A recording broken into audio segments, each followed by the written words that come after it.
Welcome to The Real Debrief, the show where we dive deep into the world of film production, exploring the genres you love, the projects making waves, and the trends shaping the industry. We're here to give you a 360-degree review for entertainment professionals. So grab your popcorn and get ready for some expert insights. And, well, the occasional bed joke from Talen. It's The Real Debrief. Now your hosts, Talen and Lisa. Hey, welcome back to another mind-bending, time-warping episode of the show. I'm your host, Talen, and as always, I'm joined by my partner in crime, or should I say partner in time, Lisa, who I'm pretty sure has a PhD in witty banter.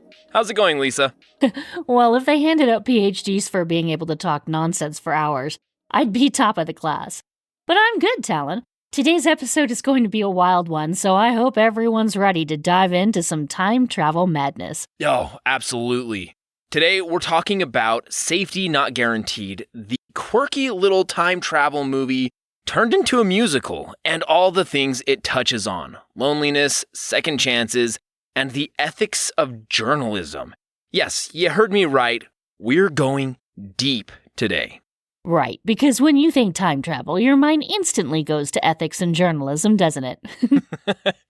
Well, I mean, it should.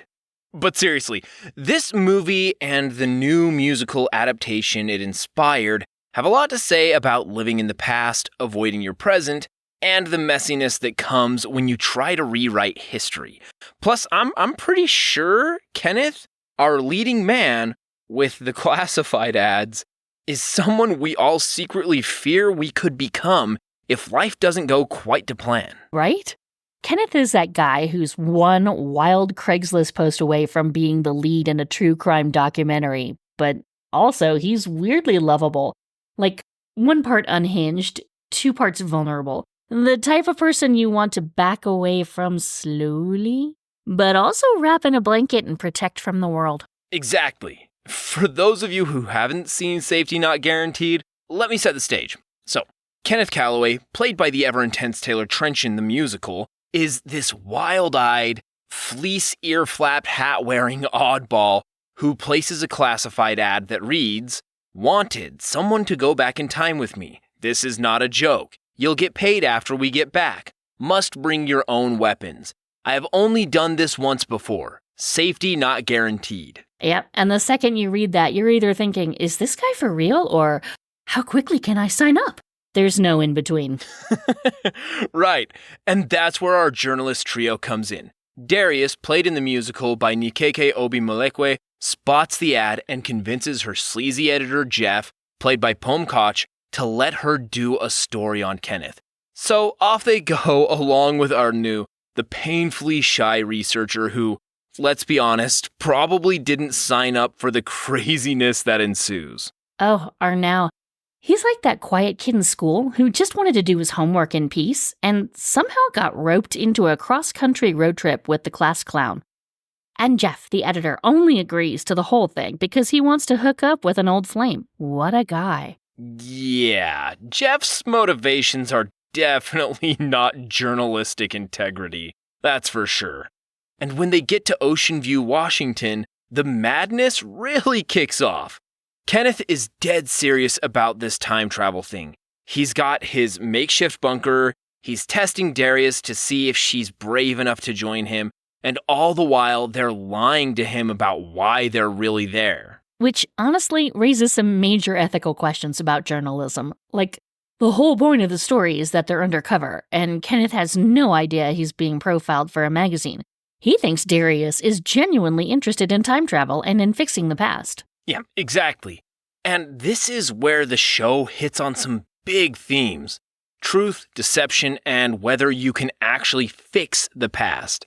Kenneth is desperate to right some wrong in his life, and Darius is secretly hoping he's onto something because she's got her own trauma she'd go back and change if she could. But here's the kicker. The musical, like the movie, never really gives you all the answers about their pasts. You're left to fill in the blanks, which is both frustrating and brilliant. It's one of those less is more situations, I think. We don't get a full backstory on why Darius is so closed off emotionally, or what exactly Kenneth wants to fix, but we're given enough to understand that they're both struggling with their present because they haven't come to terms with their pasts. And isn't that something we can all relate to? We all have moments where we think, if I could just go back and do it differently. Oh, totally. And I think that's what makes Kenneth such a compelling character. On the surface, he seems completely unhinged, like a guy who's one conspiracy theory away from living in a bunker full time. But the more you get to know him, the more you see how deep his loneliness and depression run. He's not just some crazy dude who wants to build a time machine. He's someone who genuinely feels like his life fell off track, and he's clinging to the hope that he can fix it. Yeah, and it's not just Kenneth who's broken. Darius, despite her snark and bravado, is carrying this weight with her too. The musical doesn't dive into her backstory until later in the show, and even then it's only hinted at. But you get the sense that something happened to her. A loss, maybe?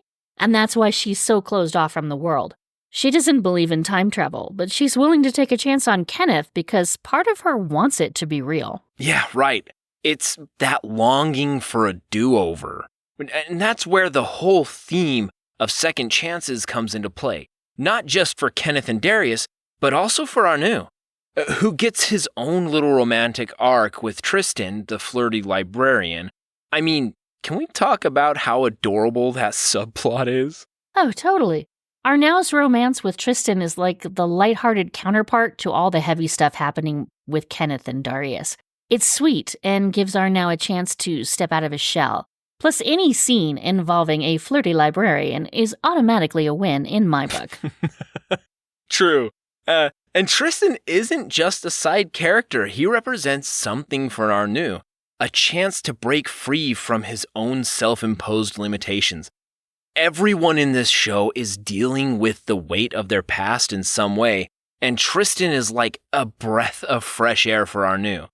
It's those little moments of connection that give the show its heart. Exactly. And speaking of heart, let's talk about the music for a second. The score has this indie Pacific Northwest vibe that just works. It's got that laid-back, slightly melancholic sound that makes you feel like you're driving through the foggy woods with a cup of coffee in hand. Yeah, Ryan Miller's music really captures that vibe. It's not overly showy, but it's emotional, especially when Kenneth breaks out the zither. I mean, who'd have thought like a zither could be so touching? But there's a simplicity to the music that reflects the emotional complexity of the characters. And that's what makes it so effective. The music doesn't overshadow the story, it complements it. Kenneth's zither song is this quiet, introspective moment where you realize just how much this time travel mission means to him. It's not just a hobby or a delusion, it's his lifeline. And the music really sells that. Oh, totally. But then you've got songs that just feel out of place. Like there's this moment early on when Darius sings about how much she hates her job and her life right after she gets the green light to go on this story.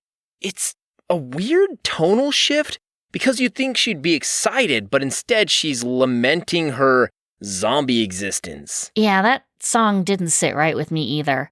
It felt disconnected from where Darius was emotionally at that point. Like, sure, we know she's cynical and has a chip on her shoulder, but why not give her a moment of triumph for scoring the assignment instead of diving into existential dread?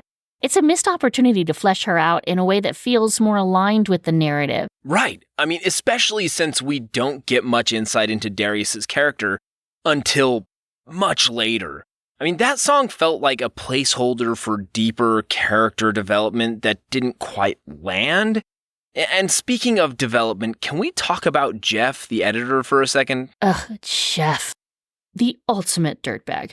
He's so self-absorbed that it's almost laughable. He's the kind of guy who, only got into journalism because he thought it would make him look cool. The fact that he's tagging along on this trip just to hook up with an old flame shows you everything you need to know about him. Exactly. He's not there for the story, he's there for himself, which, ironically, is kind of what makes him a useful contrast to Kenneth.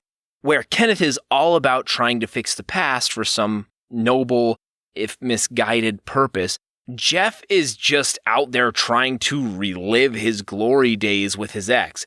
It's like two sides of the same coin, one person obsessing over lost potential, and the other one clinging to whatever scraps of the past he can get. Yeah, and it's interesting that Jeff's subplot ends up feeling like such a waste of energy, too. I mean, the time they spent on him could have been used to give us more backstory on Darius, or even develop Kenneth's motivations further. Instead, we get a bunch of Jeff being sleazy, which, let's be honest, didn't do much for the story overall. Yeah, exactly. I mean, I get that they wanted to show off how Jeff contrasts with the other characters, but it felt like they were stretching him out for no reason. If you're going to have a subplot with him, at least give him some kind of growth. But instead, he pretty much ends up the same guy at the end of the show. Right, there's no arc for him. And, in a musical like this, where every character should ideally be on some kind of emotional journey, Jeff feels like dead weight. He's there to hook up with his ex, and that's it. I think the writers missed a chance to tie his story into the central theme of second chances in a meaningful way. Yeah, I totally agree. Now, alright, let's talk about the big moment that everyone's waiting for in a story like this. The time travel machine. Throughout the show, Kenneth is building up this mystery around whether or not he really has the ability to travel back in time. He's so earnest about it that you almost start believing him. Yeah, and the way they handle the suspense is interesting. They never outright say, yes, time travel is real, or no, Kenneth's just nuts. They keep you guessing all the way to the end, and even then it's kind of ambiguous. It's like the show is more interested in exploring the idea of time travel, what it represents, than whether it's actually possible. Exactly. The time machine is almost symbolic of the character's desire for control. Kenneth wants to change his past. Darius wants to believe in the possibility of something magical to escape her present. And even Arnu, in his own way, is looking for a way to break free from his timid, sheltered life. It's less about the machine working and more about what it represents for these people. Right, because the real magic in the show isn't the time machine. It's the connections the characters make along the way. Kenneth and Darius, in particular, have this fascinating dynamic. They both start out as these guarded, damaged individuals who don't trust anyone. But by the end of the show, they've let their guard down, at least a little, and found some hope in each other. Yeah, their relationship is really the heart of the story. And what I love about it is that it's not a traditional romance. It's more about two people finding solace in their shared brokenness, They're both clinging to this idea that they can fix the past, but in the process, they realize that maybe they didn't need to. Maybe what they really need is to face their present together. Exactly. There's this moment near the end where Kenneth tells Darius that he doesn't want to do this alone. And it's such a vulnerable thing for him to say, because up until that point, he's been so focused on his mission that he hasn't let anyone in. But with Darius, he finally lets himself admit that he needs help, that he can't do this by himself. Right, and that's where the emotional payoff comes in. It's not about whether the time machine works or not. It's about these two people finally confronting their fears and insecurities and realizing that maybe they don't need a do-over after all. Maybe what they really need is each other. And I think that's what makes Safety Not Guaranteed such a compelling story, both as a movie and as a musical. It's quirky and funny, but underneath all the weirdness, it's really about the human desire for connection and redemption. It's about learning to accept your past and live with it, rather than trying to erase it. Exactly, and that's why the show's ending works so well. It's ambiguous, sure, but it leaves you with a sense of hope. Whether Kenneth's time machine works or not doesn't really matter. What matters is that he's not alone anymore. He's found someone who believes in him, and that's enough. Yes, and it's like the ultimate message of the show is that the real magic isn't in changing the past. It's in finding people who make the present bearable. It's kind of beautiful when you think about it. Totally. Now, before we wrap things up, I want to touch on the production itself. The stage adaptation is obviously different from the film, And while some parts of it really worked, like the music and the performances, there were other parts that felt a little off. Yeah, I'd agree with that. I think the show's pacing was a bit uneven. There were moments where it felt like it dragged, especially in the first half. I think they could have tightened up some of the exposition and given us more focus on the relationships between the characters. Right, and like we said earlier, Jeff's subplot felt like a bit of a distraction. It took away from the emotional core of the story. But, at the same time, I think the performances were strong enough to carry the show. Taylor Trench, as Kenneth, was fantastic. He really captured that blend of intensity and vulnerability that makes Kenneth such an interesting character. Oh, for sure.